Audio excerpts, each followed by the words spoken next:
Hello, good evening, and welcome to WMT Reviews 12 Nights of Halloween. I am Wiseman Tanofsky. You know, for a religion that seeks to teach togetherness, love, and unity, there is some seriously dark imagery in Christianity. The torment of Job, massacres of the innocent, pretty much all of Revelations, and of course the torture and crucifixion of Jesus himself, God's own Son.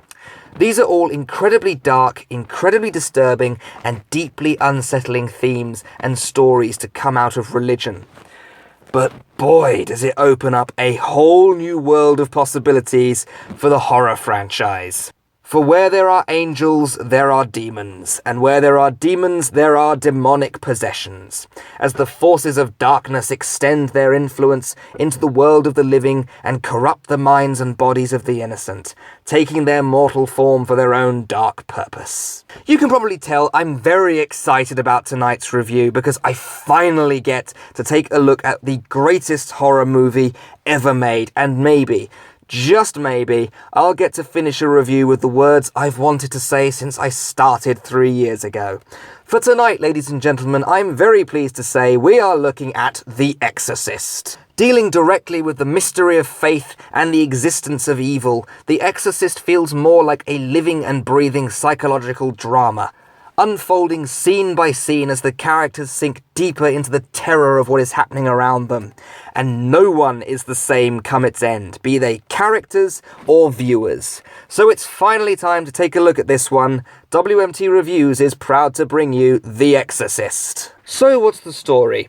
Actress Chris McNeil, played by Ellen Burstyn, is living on location with daughter Regan, played by Linda Blair, who, after playing with a Ouija board, begins to exhibit an unusual shift in behaviour. Following the mysterious murder of Chris's director, a police inspector consults priest and psychiatrist Father Karras, played by Jason Miller, who aids veteran Catholic priest Father Merrin, played by Max von Sydow, in attempting to perform an exorcism of the girl, believing her to have become possessed by the insidious demon Pazuzu. After the young Karras is dismissed from the task, Merrin attempts the exorcism alone, but is killed in the process. Discovering this, Karras goads the demon into possessing him instead of the girl, flinging himself from a window and sacrificing himself to destroy Pazuzu and free Regan. You know, there's a reason this film is considered to be the scariest movie of all time. It pushed the boundaries of horror in ways no film before it ever had. Not only is the subject matter in question horrifying to contemplate, but it's happening to a 12-year-old girl, a complete innocent, being dragged through a nightmare in the crossfire between Merrin and Pazuzu. The film uses each and every element available to it and weaponizes it to strike terror into the hearts of those watching it. Everything from the lighting to the sets and even the loud bursts of sound.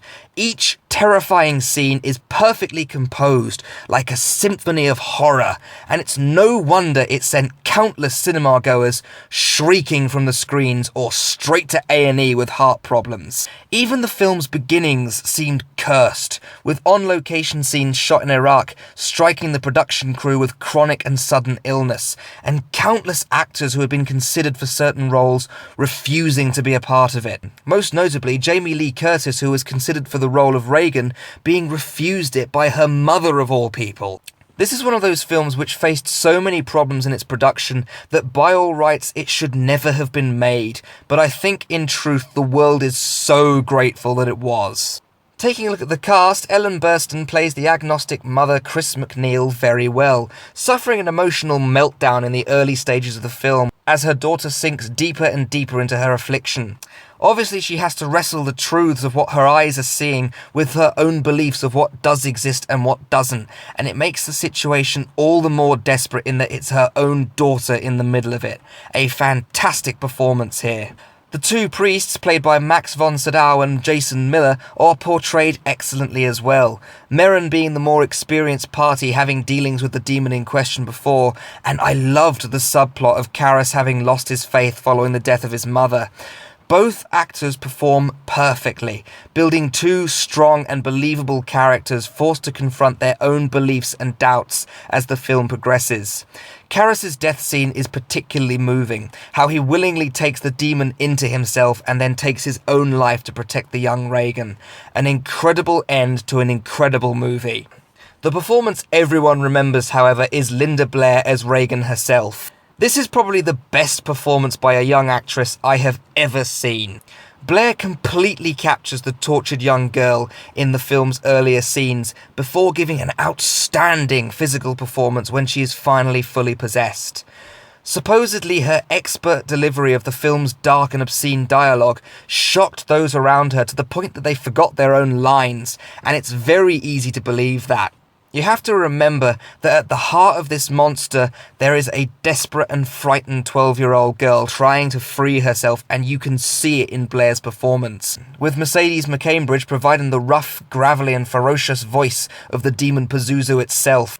The film has its hellish antagonist, and what a monster it is. McCambridge's delivery of the creature's disgusting taunts, vile insults, and cunning misdirection creates one of the greatest movie monsters of all time, and it's trapped in the guise of a 12-year-old girl.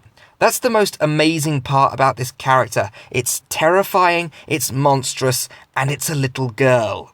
Damien from The Omen has got nothing on this cackling demonic hellspawn.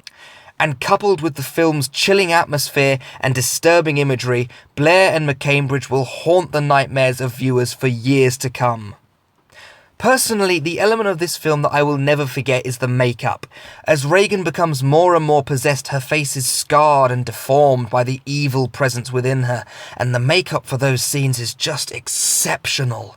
And it doesn't end there. Even the room itself was actually refrigerated to create the steady mist in each actor's breath, to the point that Linda Blair cannot abide being cold to this day. The puppet used for the infamous headspin scene, the sickening bile that's vomited in the face of the priest, and just the sight of seeing a room being utterly torn apart by some unseen force, or of a girl crawling down the stairs at an impossibly contorted angle before bleeding from the mouth. This film cannot be unseen. It cannot be unexperienced. It can't be forgotten, and it can never be undone.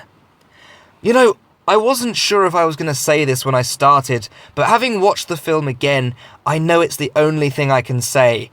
I've wanted to say this for every review for the last 3 years, and it's finally about to happen. But for not only being the scariest film ever made, but also the best horror movie in cinematic history, it is my absolute privilege to award The Exorcist my very first ever perfect 10 on the Orsometer. This film is a masterpiece, not only of horror filmmaking, but of filmmaking itself. One of the most notorious horror movies of all time, and fully deserving of said title, The Exorcist truly has to be experienced to be believed. So that was a perfect 10 on the Orsometer for The Exorcist. I've been Wiseman Tanofsky. This has been WMT Reviews 12 Nights of Halloween. Thank you very much for listening.